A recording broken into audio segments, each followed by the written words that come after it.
This is an appropriate response to what's happening right now. This is an appropriate response to what's happening right now.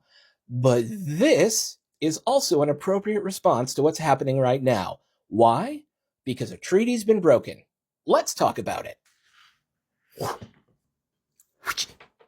To start with, we have to go all the way back to the American Revolution. Today, Sunday, March 23rd, is the 250th anniversary of Patrick Henry's Give Me Liberty or Give Me Death speech, where, because of that speech, additional forces were sent from Virginia to help in the revolution, and it has become a rallying cry for people around the world. But what is liberty? A very basic but useful definition of liberty is freedom from arbitrary, despotic, or autocratic control. Essentially, liberty is the ability to live the life the way you see fit without interference from others. But here's the thing, it is not licensed to impose that way of life on another person against their will. You see, there's a difference between liberty, the freedom to act as you will as long as it doesn't harm another, and license, the power to impose that will on another person. So who really gets license? In the modern world, it's the state, that thing with borders and laws and taxes and all the rest. States, by way of the people's tacit acceptance of the state's monopoly on violence, or monopoly on who gets to use violence, are the rule makers and rule enforcers. But in a democracy, or to be technical in our case, a constitutional federal republic, which, by the way, is also a democracy, the people elect representatives to serve their interest following the rules of the Constitution and the years of legal precedent and established law that have come from that Constitution. The purpose of our Constitution is spelled out in the first line: establish justice, ensure domestic tranquility, provide for the common defense, promote the general welfare, and secure the blessings of liberty. There's that word again, liberty. And the U.S. has a constitutional mandate to protect it.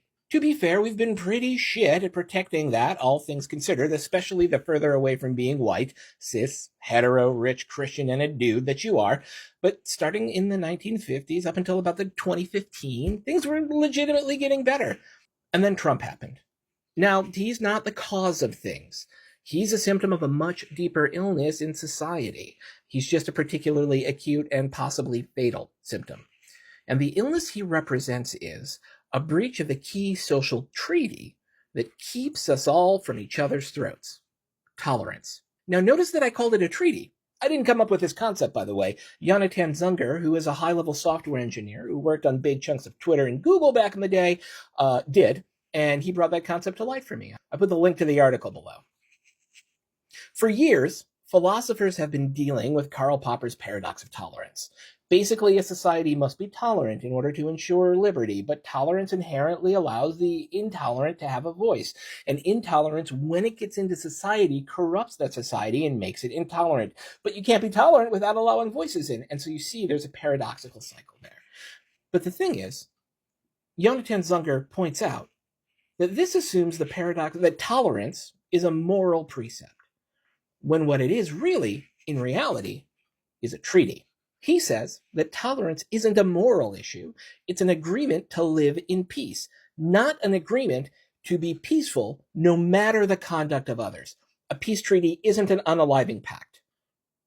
In other words, prejudice against, those guys is not the same as prejudice against immigrants or trans people or black people, because one is in opposition to their neighbors' lives and safeties, and the other one is based on a characteristic that has nothing to do with your rights or beliefs. It's just who you are.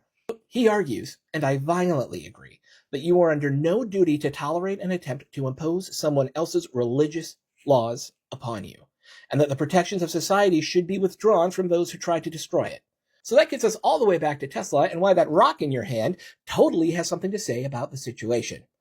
When a peace treaty is broken, you are morally able to respond in kind, and that response, while it should be proportionate, and is probably against some municipal laws, does not carry the same negative weight as the original attack. You have the right to defend your liberty against their imposed threat to remove that liberty. Trump and his cronies have broken the peace treaty, and the person at the Tesla dealership is responding with proportionate force. But here's the thing. This is not an advocacy for the destruction of property. Every person has to choose the appropriate actions for themselves and take into account that risk versus reward calculation. No one else can make that decision for you. This is just a discussion about why it is an ethically viable behavior that some may choose to engage in. But the end goal must always be peace. The goal of any peace is to reestablish the rule of law and return to the Treaty of Violence in a way that respects the liberties of those involved while sanctioning the abuse of liberty, punishing those who broke the treaty to begin with. No peace will hold in which one side feels it's impossible to continue living in their situation. So what about it? What kind of peace can we get to that respects people's liberties, even those we disagree with, while ensuring that the Treaty of Tolerance is kept by everyone involved? Let me know in the comments. I don't have all the answers. And keep getting out there, speaking up, showing up, and doing your thing, because every voice is a member of the chorus, and every action builds the wave towards justice. Cool? Cool.